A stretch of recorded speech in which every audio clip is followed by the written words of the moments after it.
56 दिवस, होय 56 दिवस एक माणूस लढत होता आणि सिस्टीम पूर्ण शांत बसली होती.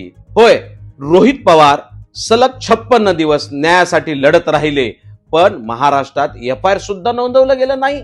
ते तरीही थांबले नाही, थेट कर्नाटक गाठलं आणि आज बंगळूर येथे FIR दाखल झाली. आणि आरोप काय? हा अपघात नाही, हा होता एक मोठा कट. अजित पवार यांना संपवण्याचा कट, महाराष्ट्राचे उपमुख्यमंत्री, कामाचा माणूस संपवण्याचा कट. हे जे FIR आहे, या FIR मध्ये रोहित पवारांनी ज्या तक्रारीतले मुद्दे मांडले ते मुद्दे अत्यंत सोपे आणि सहज आहेत. जो पायलट संशयित होता, ज्याच्यावरती दारू, मद्यपान केल्याच्या अनेकदा तक्रारी होत्या, तरी त्या पायलटला का नेमण्यात आलं? शून्य क्षमता असताना देखील, म्हणजे अधरता असतानाही विमान का उतरवण्यात आलं? त्याला उतरवण्याची परमिशन कोणी दिली?